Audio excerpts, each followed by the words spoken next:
Corey Johnson in for Emily Chang. This is Bloomberg Technology. Coming up, big tech, big gains. Facebook, Google, Amazon, also big success in 2017. There's going to be headwinds in the coming year. We'll discuss. And among the top cryptocurrencies of the year, Ripple is breaking out from Bitcoin shadow. We're going to talk to Ripple's CEO, Brad Garlinghouse. And we'll look back at tech leaders who helped shape 2017 to highlights from some big conversations. Satya Nadella of Microsoft, Sheryl Sandberg of Facebook, and Mateusz Son of SoftBank. But first, let's get to our lead as we close out 2017. Big cap tech holding on historic gains raked in over the year thanks to record profits, solid user base, and promising user growth for a lot of companies. Just big gains from the biggest names in technology. But a big tech reckoning could come in 2018. Greater regulation, oversight from the government. Certainly fake news as shadow is large. Here to wrap us up, a man who casts his own shadow, James Cakmak, analyst of Monness Crespi Hart in New York. James, good to see you as always. It's interesting, I love the way that you have covered these companies because, you're looking at a lot of these very big companies, but with a skeptical eye and at some of the tough issues we've seen them show. When you look at them, who's sort of got the toughest haul in the coming year? Yeah, I mean, look, it's been an interesting year because all these companies have posted tremendous financial successes and definitely grown much bigger than I think what many thought at the beginning of the year in their own right. But at the same time, we saw all this regulatory scrutiny across all the companies. The election certainly didn't help, with that scrutiny. But as we look into 2018, I think that you can handicap it as Amazon is likely in the driver's seat when it comes to favorable tailwinds, favorable wins when it comes with regulatory environment. But as you move down that list within the FANG group, I think Google is next. They used to be the politically savviest, but then you have Facebook that I think that they're drawing ire from both sides of the political spectrum. I think it's going to get worse as we approach the midterm elections later in 2018. So I think that scrutiny will only escalate from here, at least from a headline perspective. Well, all right, so bad fake news headlines is what you're predicting here for probably Twitter. I'll throw that one in there too. It's a company Sure. you've covered, I know. But Twitter, Facebook, YouTube, part of Google. Do you think that actually hurts financial results? Over the weekend, actually, Facebook introduced this feature that let you find out if you actually retweeted or favorited or reposted something from a Russian fake news site. I thought that was an interesting response, but done very quietly over the holiday weekend. Yeah, I think financially speaking, it's full steam ahead for all these companies. You have Amazon continuing to gain share versus traditional retail, Facebook continuing to gain share versus traditional media outlets, Google the same story there. Twitter, they're trying to carve out a path of their own, going more niche. But at the end of the day, I mean, these companies will continue to grow. I think that from a financial standpoint. Wait, so what you're saying is a lot of headlines. Who cares? It's not going to affect their financial results. Yeah, it's not going to affect their financial results, but you do have to think about, from a stock perspective, the degree of multiple expansion that's in there. Obviously, we have the earnings power, but at the same time, valuations have been steadily rising for all these companies. They're still relatively attractive for valuation relative to their growth rate, but I do think that is something that investors will definitely need to consider. So do we separate investment results from some of those other companies? I mean, one of the things I think, you mentioned legal problems potential not looming for Amazon, but boy, there's no company that scares. They used to say when Mike Wallace would knock on the door, don't answer because 60 Minutes is outside trying to bust you at something. Well, Amazon comes into your business model. Yeah.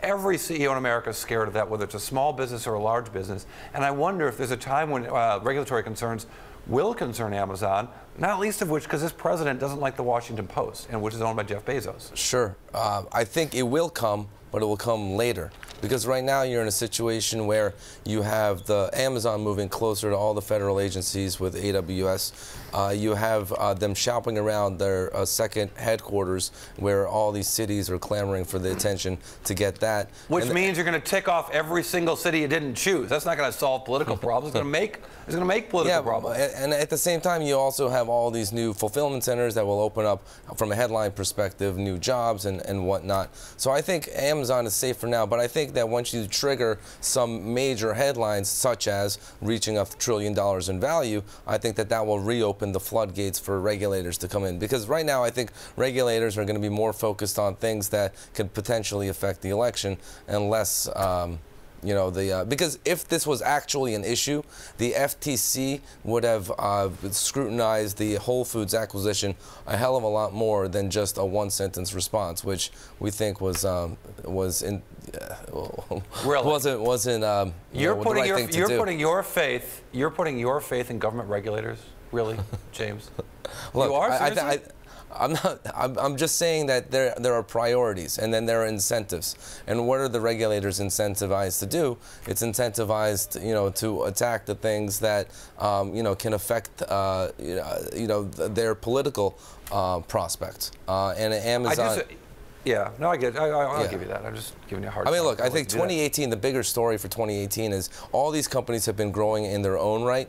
But I think that what you'll see in 2018 is them to start to encroach onto each other's territory. You know, you have the Google versus Amazon battle brewing. You have the Google versus Facebook battle brewing.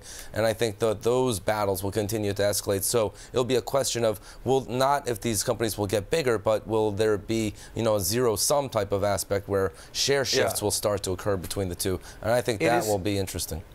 It is curious that with the duopoly in advertising of Facebook and Google, you really do have Amazon growing a big advertising business. And with the lock on search that Google has, with the devices like Echo, you actually see Amazon getting into search in its own way.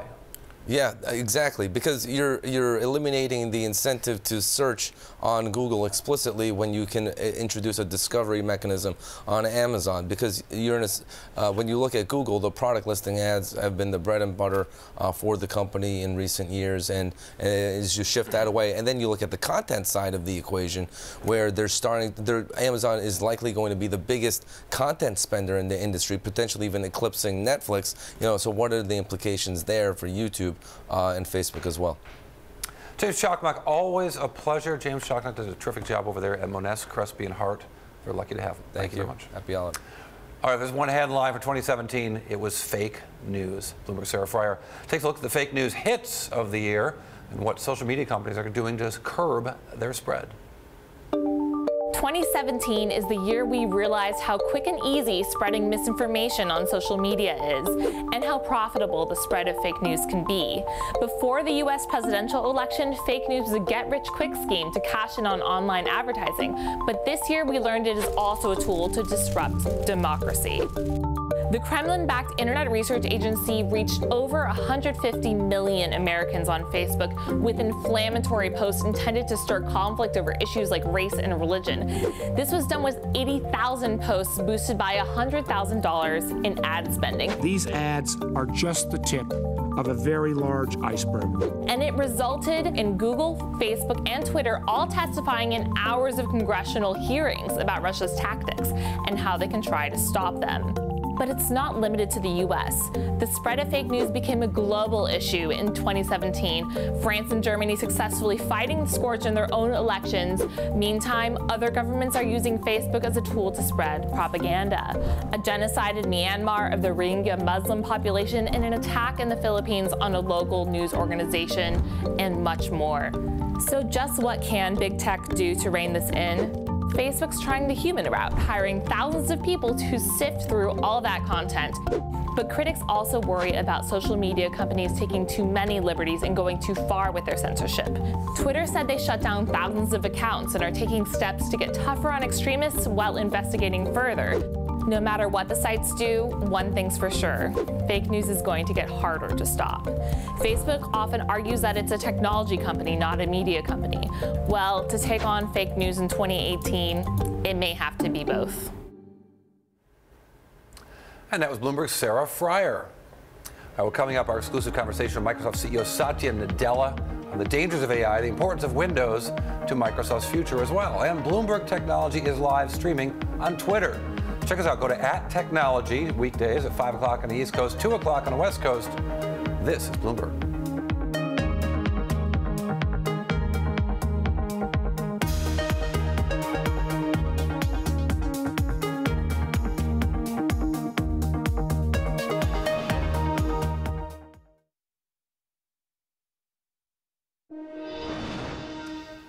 Check this out. New York City is thinking about adding an extra fee on every single Uber ride in Manhattan. It'll also affect other ride-sharing companies like Lyft, according to a story in the New York Times. Around 68,000 cars affiliated with ride-sharing services currently in New York City streets.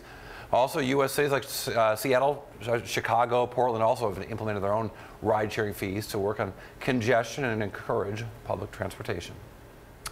Well, all week we're bringing you highlights from some of the best interviews of 2017. In September, Emily Chang sat down with Microsoft CEO Satya Nadella, Bloomberg Studio 1.0. She started by asking him about why it's important for Microsoft to keep making its own hardware and whether or not Microsoft would ever make a phone again.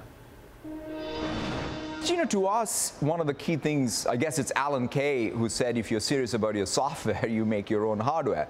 I think there's some truth to it. And the reality is we will always invest in hardware to create new categories. So would you ever make a phone again? And under what conditions? I mean, one of the things that we've sort of said multiple times is, look, at this point, what is needed is for us to not be obsessed about categories that are well served. Not at least on current rules. What is considered a phone today will be very different in the future. The question is, even take HoloLens. Is it a mobile device? Yeah, it is. It's untethered. It's battery powered. You wear it on your eyes. What is the future of those kinds of devices? So to me, for Microsoft will always be in this end-to-end computing experiences business. But our goal is to invent categories and reinvent categories. You talk about 3 big strategic bets for the future in your book: mixed reality, AI, quantum computing. On the issue of AI, are you at all concerned that Google or Facebook or Amazon or Apple could outpace Microsoft on AI and then become dominant in AI, this AI future that we keep hearing about? You know, to me, what is Microsoft's approach will be all around how do we take AI. Today it's a little, perverse in the sense that everybody says, oh, look at me, how cool I am because of the AI capability. That's not how Microsoft approaches any problem. It's not about any, parlor trick of ours and our prowess that we celebrate. The most important thing to us is, are we democratizing so that every customer of ours can build their own AI? Because if we really are going to have this 4th industrial revolution, we better figure out a way to democratize it so that every company, whether it's a small nonprofit or a large multinational, can use AI in the context of their endeavor. That's kind of what we want to do. Is Elon Musk right to be warning about the dangers of AI, whether it's the military applications or otherwise? With any new technology, there is a lot of good that comes with it, and we should first grab hold of it and then be clear-eyed about any unintended consequences. So we've got to be able to use AI to first help empower humans. But that said, wherever AI runs amok or we lose control, that could be dangerous. And so I think the first responsibility we have, instead of thinking that that's going to happen, let us encode or enshrine a set of design principles. So I think that we shouldn't abdicate our responsibility. Like good user experience, there is such a thing called good AI. At least I'm of a firm belief that what is the need of the hour is for us as creators of AI to enshrine those principles. So robots could take over the world, but hopefully not. Yeah, it's up to us. What is the one product that the competition got to first that you wish Microsoft could have invented? Look, if I look back at history, there are many products. Quite honestly, I wish we had gotten even to the relational database before Oracle. Because if you think about one of the most amazing pieces of technology, or before IBM. So I just don't worry as much about looking at, hey, the product or the technology, somebody else got to it. The question is, are we able to go back to that sense of purpose that we have of what we can do with the technology, however novel and new it is? It has to be something that fits with our identity. As I said, even if somebody else gets to a quantum computer first, what are they going to do with it versus what we're going to do with it is going to be probably very different. You now build many of your products for several different operating systems. So given that, what is the future importance of Windows to the Microsoft future in general? Windows, there's billion users of Windows. 300 million PCs got sold last year. And it continues to be a very significant part of what we do, but it's not the only part. I think that's the change for us, which is we now have a much more diverse, robust business. We have Xbox and gaming, which, by the way, spans both PC gaming and the console gaming. We have more than 55 million Xbox Live subscribers. We have the Windows business. We obviously have our Office 365 services that are part of it. We have LinkedIn. We have Dynamics 365. We have Azure and our hybrid infrastructure. So Microsoft, in that sense, is a much more diversified portfolio with linkages between them. That's, I think, how we're going to keep going forward. That was Microsoft CEO Satya Nadella speaking with Bloomberg's Emily Chang. Coming over to take a closer look at a startup that has 18 employees, no revenue, a valuation of $1.2 billion. How can that be possible? Blockchain. It's a magic word. Also, a reminder of our interactive TV function. You can find TV Go on the Bloomberg. You can watch us live. If you miss any interview, just go right back to it on TV Go. You can send the producers a message, even while the show is going on. Play along with the charts we bring you on air. It's for Bloomberg subscribers only, worth the price of admission. Check it out, TV Go. This is Bloomberg.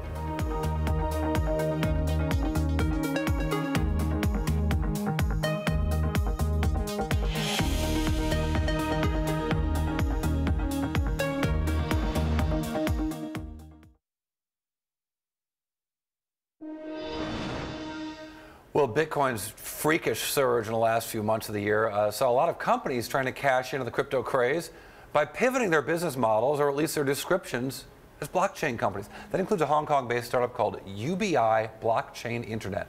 Stock has seen massive gains, up 1,000%, more than 1,000% for the year, with some crazy vol. I wrote about investor interest in the company for a story on Bloomberg News. You can check it out at Bloomberg.com. You can check it out on the Bloomberg Terminal. But better yet, stay here and talk to me about this story with Julie Verhage, Bloomberg News reporter, who is up on all these things with these Bloomberg News reporters, as I mentioned, was really up on all these stocks. It's really interesting to me that this isn't just about speculation on currencies and stores of value. We have stocks and companies renaming themselves, announcing new business plans, like this one I wrote about that used to be called JA Energy, that was something like a plant-to-energy business, reverse merges and becomes a Bitcoin company or a blockchain company. Right. This is a prime example of what's been going on the past month or two in particular, and that there's a juice maker that decides to put blockchain in its name. There's a sports bra maker that decides to put blockchain in its name. An e-cigarettes company that does the same thing. Wait, sports bras and sports blockchain? Bras. I know. I mean, who would have thought blockchain could help the manufacturing process for sports bras, I guess. But the thing is, none of them are actually doing anything in blockchain, it seems like. It's just adding that to the name, sort of like the late 90s, early 2000s when companies were adding .com to their name, not really doing anything with the internet, but their stocks would surge, right? It's just deja vu all over again. Well, when I was a money manager, when I was looking for stocks that I didn't believe in, I would look for things that were right in line with a trend, a social media company that didn't have a social media network, or a wireless company that didn't have a wireless product. So when I saw this one, not that it's, I don't know if it's fake or real or what it is, but when I saw that it has both Internet of Things and blockchain in its description and has zero revenues and over $1 billion in valuation, I thought, this one is worth kicking around a little bit. Right, not even just no revenues. It has basically $15,000 in cash on hand. You write in your story they're burning through about $220,000 a month. It doesn't seem like a company that was one that should be soaring in valuation, right? I think there was a quote in your story from a professor actually saying that the profile of the company is scary, and that basically is the summation of what this whole thing is. And that's just not any professor. It's Charles Lee, an accounting professor at Stanford Business School, who's written very positively about Chinese reverse mergers. Even then, he finds this one concerning. The other thing I did is go back and look at the progeny, who's behind this deal. And I was really surprised to see they only list 4 executives. And 3 of the people at the company, one a former director and 2 other former executives, at something called American Bioengineering, American Chinese Bioengineering, AOB, right? American Oriental Bioengineering. And their product was called the urine stopper. Their expertise was in stopping bedwetting. And you managed to get bedwetting into a headline at Bloomberg. I love you for that, Corey. I appreciate the love. It's my finest achievement as a Bloomberg employee for these so many years. No, but these guys, I mean, that's just it. I mean, you know, I talked to one of the lawyers for the company, and I said, you know, if these guys have an expertise in bedwetting, how can they have a company that's based on blockchain? Besides the fact that the company, the bedwetting product supposedly had radioactive protons that were going to energize the product, and it was licensed from the University of California at Berkeley, and neither of those things turned out to be true. What's the connection between bedwetting and Bitcoin? And they said, well, no one has experience in Bitcoin. That's the great thing about it. It's new to everybody. Right, so you can't be like, well, you know, there's a reason that people don't have blockchain or Bitcoin on their resume now. It's because it's so new, they haven't had time to add it. Although blockchain's been around for a while, so I might take a little bit of an argument with it at that point. It would seem to be like if you do have some experience, you would want to have that on your resume, right? And it sounds like they weren't very easy to get in contact with when you were writing this story. Yeah, one of the main phone number listed in the SEC filing, well, the most recent filing doesn't even have the full phone number. The previous one, the number rang disconnected. So it's an interesting company with $1 billion market cap, and they split the stock 3-to-1 today. So it's much more excitement. It's keeping day traders busy, right? But it's doing that certainly. Thanks, Julie Verhage. Thank you very much for Bloomberg News. We appreciate your time. Right, up next, we continue the cryptocurrency conversation. The CEO of Ripple, big important cryptocurrency. We're talking about how this company is actually using blockchain in the field of banking. This is Bloomberg.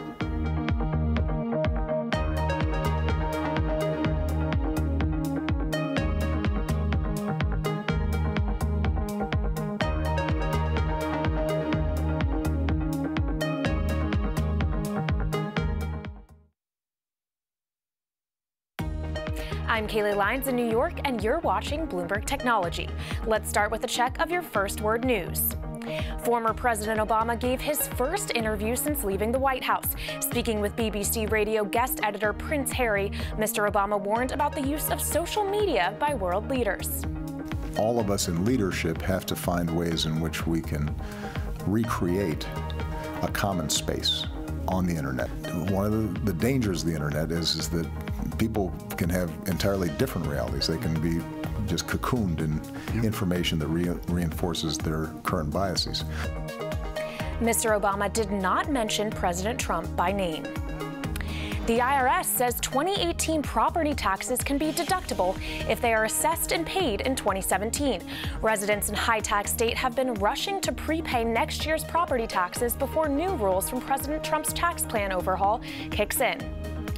At least 10 people are wounded after an explosion at a supermarket in Russia. Investigators say an explosive device went off in a storage area of the store in St. Petersburg. No one has yet claimed responsibility for the blast. And in Russia, President Vladimir Putin has submitted the nomination papers required for him to run for re-election as an independent. Putin is seeking his fourth presidential term. He has a current approval rating of about 80% heading toward the March election.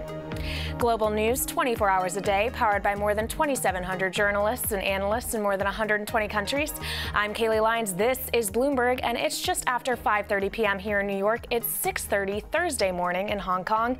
I'm joined by Bloomberg's David Inglace with a look at the markets. David, good morning.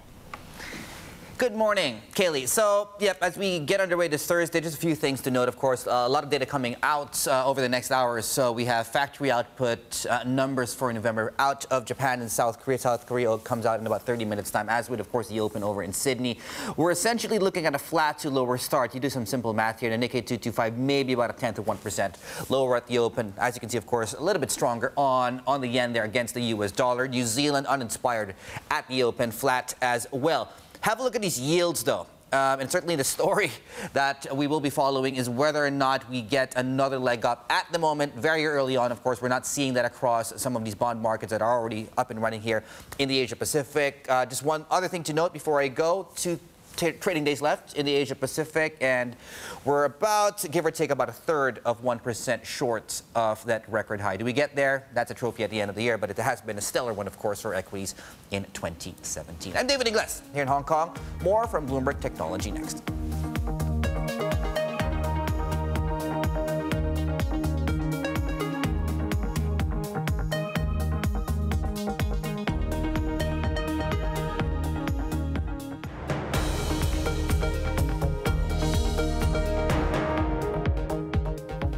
Well, Well, this is Bloomberg Technology. I'm Corey Johnson. Digital currency Ripple breaking out of Bitcoin shadow. It's how it exploded over the last week, really over the last year. It is in the leading cryptocurrency of the entire year.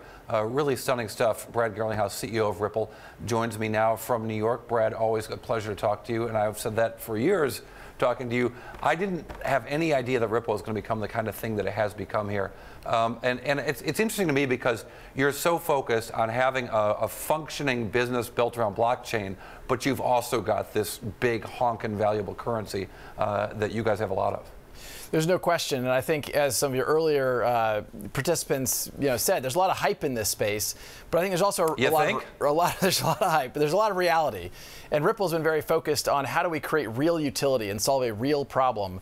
And in this case, it's for cross-border payments, which is a multi-trillion-dollar problem. And if we could reduce the friction there using blockchain technologies, we think we can create a lot of value for consumers, for banks, for the whole ecosystem. Yeah, I mean, the whole thing of going to an ATM, anyone who travels overseas and goes to an ATM machine and sees the massive fees slapped on there just to access their own money, often from the same bank that they use in their native country, knows what a problem this is, let alone the huge businesses that Western Union and others have moving currency. But it looks like you're looking far beyond that, I guess, into actually what the banks themselves are paying. Even within the banking community, there's a few banks that kind of sit on the top of the entire global payments infrastructure. And all the other banks end up paying them to help settle the global liquidity that's required for commerce, for small businesses, for retail. And across the board, it's kind of amazing that we still live in a world where to send money to London today, the fastest thing for you or I to do would be to drive to, well, for you, for SFO, for me here in New York, to JFK or Newark, and fly the money to London. That's crazy. We live in the age of the internet and we can't move our own money in real time. And of course, as you said, the costs here can be really high. Yeah, it's a fascinating thing. It seems like the kind of thing I love when you talk about this, saying it should be as easy as sending an email or moving any other piece of digital information, downloading a website or whatever. When you make the sale for this business, to whom do you make the sale? Well, we really are in the business of selling solutions, selling technology to banks. Part of that is simply a software sale. And part of that also for customers that want to take advantage of using a digital asset like XRP for liquidity. What that means is instead of pre-funding literally the trillions of dollars that banks have with other banks around the world, they pre-fund that amount that sits there. It's really dormant cash sitting there. With digital assets, you can make that much more real time to enable a payment across a border into another currency in real time. Today, Ripple's doing that into Mexico with companies like Qualix, and we certainly see that expanding with other partners and customers over time. How much money is pre-funded and how long does it typically sit there? There's $27 trillion sitting in these bank-to-bank accounts. They're called Nostro accounts, Vostro accounts. Yeah. The bilateral relationship between the Bank of Corey and the Bank of Brad. You can put as much money as you want with the Bank of Brad. But Brad, I want to make the same invitation to you. Since it's the holidays, since we've been friends for a long time, you can put as much as you want in the Bank of Corey. It's a problem that, I appreciate that. It really is a problem that if we can reduce the time, the friction, the cost, we really can accelerate global commerce. And by reducing that friction, you accelerate that engine. It's good across the board. It's good for both companies in the United States. It's good for the unbanked communities across Africa. It really can fundamentally change the way the global financial infrastructure is wired. Explain the unbanked. The issue of the unbanked is such a fascinating thing that first worlders don't really think about much. I certainly don't. But explain how that helps. Well, if you think about it today, banks want to serve customers as long as they can serve them profitably. If they can't serve a customer profitably, they're not going to do it. So when you talk about a migrant workforce, for example, in Africa, that is not obviously making a lot of money and is taking that money from country to country, the cost of using the banking system would actually exceed the income that they would have. If we can reduce the friction globally and make it easier for that migrant worker to hold assets, to move those assets without costing them lots of money, they then become part of the banking, the kind of global financial community. I think that, we think about an internet of value, and Ripple's long-term kind of 10-year vision is how do we enable an internet of value? How do we enable value to move the way information moves today, as you referred to email as an example? It's really bringing those communities into the system and allowing them to participate and benefit from being a part of that financial system. I said email because I'm old. I should have said text messages or snaps or something. But Brad, I want to take you into the Bloomberg terminal. I think you've seen this. I sent you guys a screenshot earlier this week, or a few weeks ago. When we created this monitor of cryptocurrencies on the Bloomberg, we listed the prices of these cryptocurrencies, and look, lo and behold, number 2 right there, just because we picked it to be number 2, is Ripple. And when I look at what that has done over the last year, holy cow, look at that gain. That's a stunning gain for anything, particularly in the last few weeks, as we pointed out earlier. But that price right now of $1.23, we'll call it, how many coins or how many XRPs does Ripple own right now? Ripple owns 61% of it. There's 100 billion units of XRP that were created. We own about 61% of them. I think there's no doubt 2017 has been, amongst other things, the year of crypto. And within the year of crypto, XRP has outperformed every other digital asset out there. So year to date, as that chart showed, we're up about 20,000%. If you ask why is that? That gives you about $75 billion worth of coin right now? That gives us a huge strategic asset to go invest in and accelerate the vision we see for an internet of value that I was describing earlier. For me, this is all about an opportunity to participate and accelerate a vision we've had for some time. I think the reason why there's been excitement around XRP, well, there's been excitement around digital assets broadly, XRP specifically because people have increasingly realized that we have real customers, we have the best performing technology. Right. I know you have actually talked about this, but to complete a Bitcoin transaction takes about $40 and the transaction cost. And it's slow. And it takes several hours on average. In contrast, XRP is very efficient. It settles in about 3 to 4 seconds and costs fractions of a penny. So while I think there are lots of use cases and utility you can have from Bitcoin, it's not going to be a payments solution in its current form. I think it's a store of value. I'm long Bitcoin. I think there's value there. But I think when you talk about lots of other use cases, and all of these digital assets, I think it comes back to what's the utility, what's the problem that's being solved, and are there real customers that can take advantage of that? But if you're sitting on $75 billion worth of an asset, do you envision a scenario over the next year where you'll sell any of that? Well, certainly we use some of it day by day and week by week to invest in the ecosystem. So we use, in December, we actually publicly produce a quarterly market report talking about what's going on in the XRP markets. And we sell a little bit with market makers to incentivize market makers. We want to make sure we have very tight liquidity between XRP and other, not other digital currencies, but fiat. So we want to go into, as I was describing earlier, into the Mexican peso. We want tight spreads between the Mexican peso and XRP and other currencies. So we work with market makers globally. We work with exchanges globally to make sure that there's very good liquidity to deliver on that. Brad Garlinghouse, CEO of Ripple. Always enjoy our conversation. This is a really fascinating one, so thanks for your time. Thanks, Corey. Well, and again, you can deposit my account anytime, really. Just, as a friend. Facebook COO Sheryl Sandberg is going to talk to us about employee perks and a need for more corporate openness. This is Bloomberg.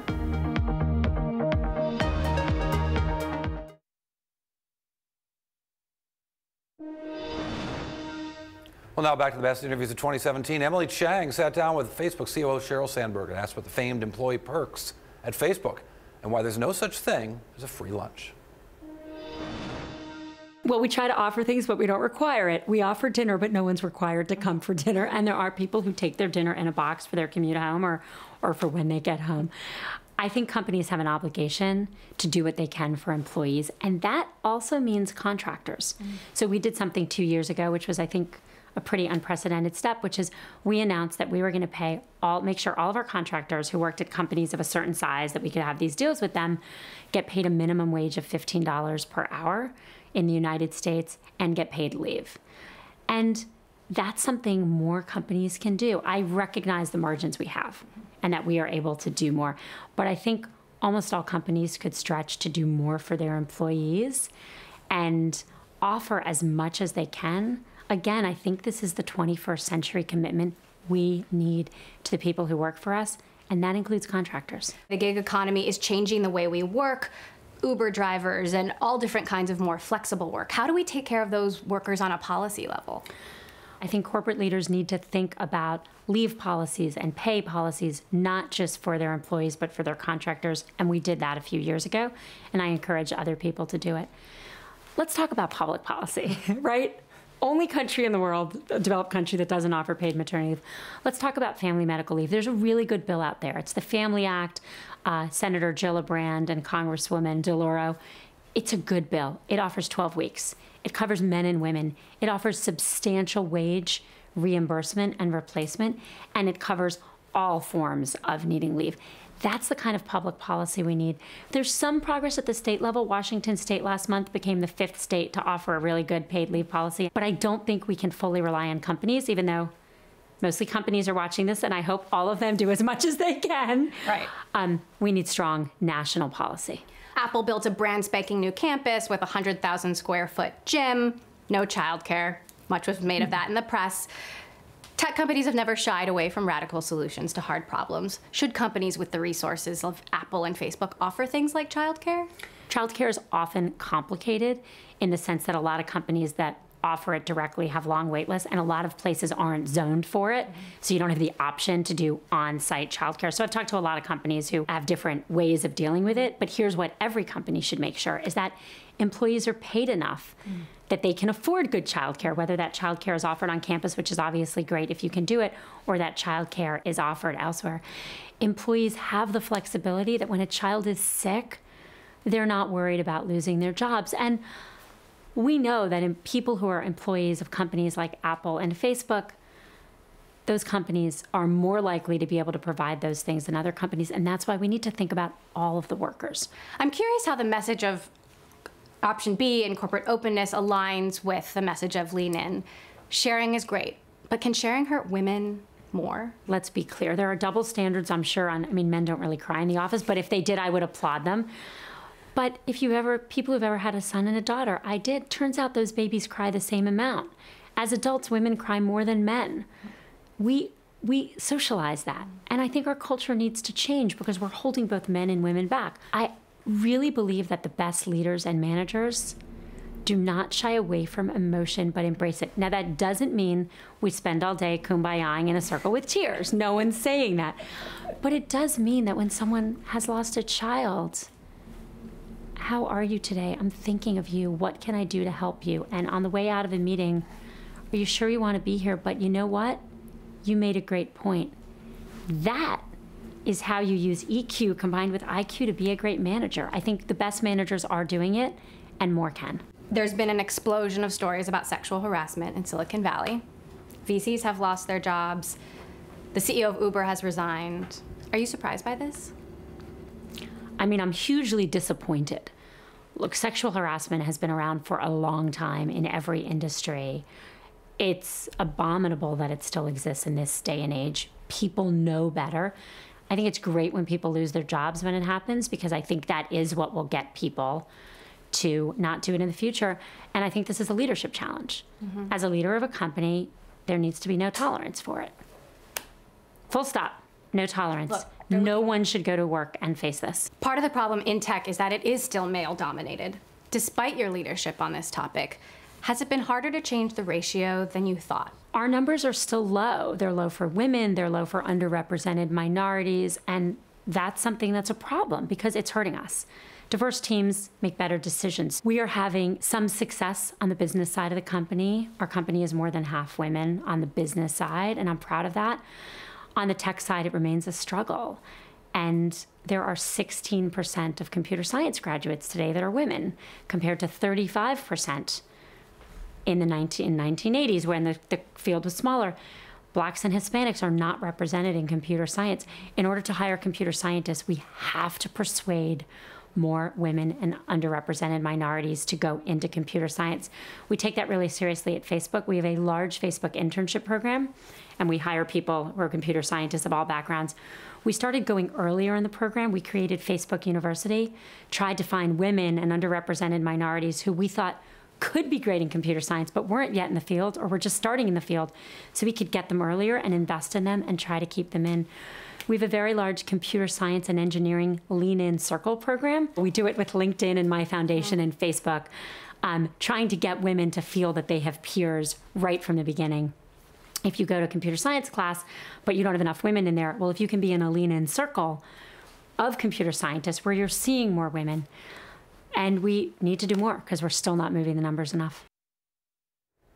Facebook's Chief Operating Officer Sheryl Sandberg with Emily Chang. Well, coming up, SoftBank founder Masayoshi Son announced a plan to invest $93 billion into tech companies, putting him on the map as one of the most important tech investors on the planet. But it hasn't always been a smooth road for Son. We'll hear from him next. This is Bloomberg.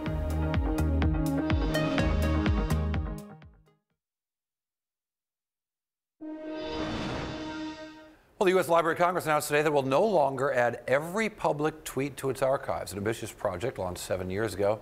It cited the much larger volume of tweets generated now, as well as Twitter's decision to double the character limit from 140 to 280 characters. Just days to go before year end, and one huge tech deal still looming. The deadline for SoftBank's offer for Uber shares is this Thursday. But did SoftBank offer enough to convince Uber insiders to sell at a $48 billion valuation? That's one of the tough choices facing founder Masayoshi Son. In October, he joined David Rubenstein of the Carlyle Group, the host of an eponymous show, to talk about a lifetime of deals that informs Son about his current business challenges. One of the investments you made is considered by many people to be the most successful investment in the history of mankind. You invested roughly $20 million in Alibaba, and at the time it went public, it was worth roughly $90 billion. So $20 million to $90 billion is a return of about 4,500%. Now, Jack Ma is a very distinguished individual now one of the most successful entrepreneurs in the world. What is it that made you feel this was worth putting in $20 million? Well, he had no business plan and zero revenue. Employees, maybe 35, 40 employees. But his eyes was very strong eyes, strong, shining eyes.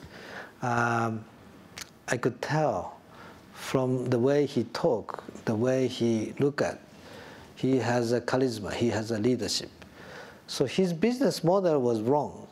It's the way he talked, the way he can bring young Chinese people following him. Before Yahoo was so famous, you made an early investment in it, which was spectacularly successful. How did you hear of Yahoo? Yeah, Yahoo US was still private, 15 employees, and I convinced Jerry-Ann to take $100 million of our investment. So at the time we negotiated, we agreed they grew from 15 to 35 people, 35 people. And we invest $100 million to own 35%, and actually went IPO and made a great return. And at the same time, I convinced him to start joint venture, board of Yahoo Japan, where we put $1.2 million, they put $0.8 million, $2 million startup capital. We own 60%. Now, let's talk about one big mistake you made overall.